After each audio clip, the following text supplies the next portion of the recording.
Guys, the Ghost Runner demo has dropped. It's fun, it's challenging, it's cyberpunk as hell, and it's free. Let's go.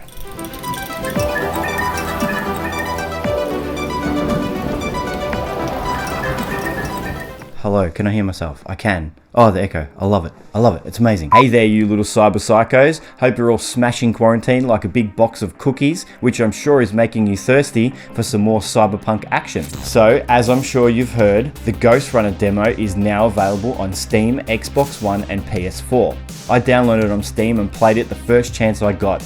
Everything I'd seen had me so pumped for this game, and it has not disappointed me one bit. In case you haven't heard, Ghost Runner is set in a hardcore cyberpunk world that delivers a bleak and miserable existence, where you, a cyberpunk warrior, slice and dice enemies wielding a high-tech blade reminiscent of a samurai's katana. Kills are one hit to both you and your foe, which you navigate by using bullet time mechanics, dashing and grappling. It's like a Tron Legacy, Blade Runner mashup world where you took the red pill, wall running and swing shotting your way through bad guys like Leonardo the Ninja Turtle in bullet time while blasting synthwave disco music into your skull. How the F could you not want to play this game? Like, come on, what more do you want out of life? Well, like any great game, Ghost Runner has many pros but has a few cons as well. So I thought I'd take a few minutes to go through them and explain how I felt about the game. Playing Ghost Runner is like learning to tango, and for me, playing it is like I have two left feet. There's a correct path and series of moves you need to execute almost flawlessly or you'll get your face stepped on, and if you're anything like me, you keep absolutely screwing it up over and over until you do all the steps correctly and eventually string it all together and finish the dance. During the demo, if you miss a dodge or don't get to an enemy fast enough, you are one hit killed in an instant. At first, this frustrated me immensely because I'm so shithouse at games, and I thought to myself, surely they could give you a health bar that allows at least one mistake and has a really slow recovery, or even a blocking function on your sword that charges as you pick up drops from killed enemies. You could even have one block per section or something like that. But as I started to learn the Ghost Runner dance and got a sense for what to do and when to do it, I started to really enjoy it a lot. There's just something about the whole dying 100 times, then finally slow-moing that last motherfucker and unlocking the checkpoint. However, I'm not sure exactly how long I could cop that punishment before I cry. I'm kinda hoping they add something along the lines of alternate difficulties or a progression system that allows extra abilities / gear to help you cope with the increase in difficulty as you reach higher levels.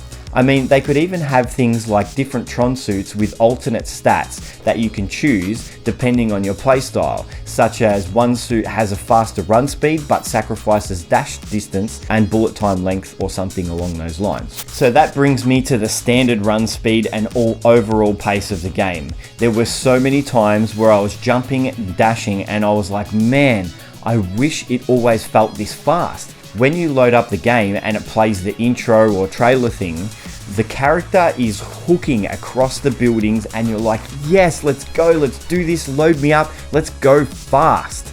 Then you load in and you feel like you're stuck in that bloody shit as purple crap from Doom Eternal, and it's just like so jarring. You're just like, oh, come on. And then a few days after the game releases, I reload up the game and the settings have an FOV slider. My prayers were finally answered. I think the original was around 70 FOV standard. I slide it up to 110 FOV and Sam is your uncle.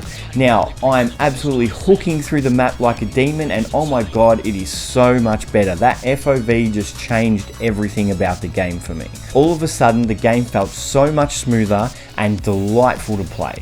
Not that it wasn't before, but it was just slicker and silkier and delicious. How does this work? Well, as some of you may know, increasing the field of view, you see more of the world as you move through it, allowing you to see more of what is going on around you. This in turn makes things move past you faster, and your character seems to move faster through the environment as a result. The question is, however, will console be able to have an FOV slider, or will they be able to lock the field of view wider making the game seem faster on console as well. Maybe they'll need to turn down some settings to run a higher FOV, or they could just make you run faster in the game. Who knows, I'm not a dev, but I think we just need that little bit of extra speed and it feels grouse. But on PC, move that slider and man, away you go. It just feels amazing. Once you do that, you feel like you are in that epic Ghostrunner trailer that you saw on the internet or when you booted up the game and you're like, this is how it's supposed to be, let's do it. Well, you know what's not in the trailer or in the demo at all? Double jump. I feel this game would be a perfect game for jumping not once, but twice in a row. Let's be real, the game is essentially an epic, neon, gritty 3D version of Ori and the Will of the Wisps. If that game didn't have double jump, it may as well have been in black and white.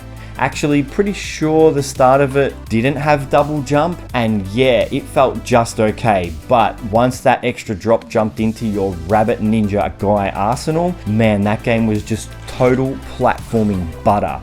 Like, oh, add that triple hit sword thingy that you get, and you got yourself pancakes and maple syrup to go with that deliciousness. But seriously, the amount of times I jumped and went, uh-oh, and mashed the space bar to then see red was just silly. It really would have added another layer of flow to the game and saved you a little bit here and there. You can do the in-air bullet time dash, but it's just a little bit jarring and disrupts the speed and flow of maple syrup on my pancakes. It doesn't feel right to like be going so fast and then jump and then stop a little bit in midair and then keep going. It'd just be nicer if you could just have that extra jump or a dash in the air or something like that. The last thing that would be a super cool addition to the game is some of those fancy RPG mechanics. It would be totally dope if you could upgrade your Tron Guy suit with different looking armor or even just colors.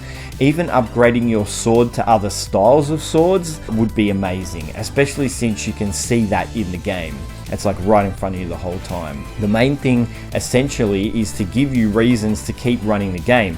Earning currency or XP throughout the levels would also be an easy or cool way to upgrade components and armor, etc., even as you just move through the campaign. Please note also that this game seems a perfect fit for time trials and speedrunning. So even leaderboards would be cool as hell. But if you could upgrade components and armor to give you extra abilities to like make you dodge that little bit further or give you that little bit more bullet time as you progress through the game, that would be sweet as. And I feel like that's something that may very well happen, and I'd be super excited if it did. To finally round things out, this game has a steep learning curve and a bit to juggle, just like any other intense dance with a katana in the Tron Matrix.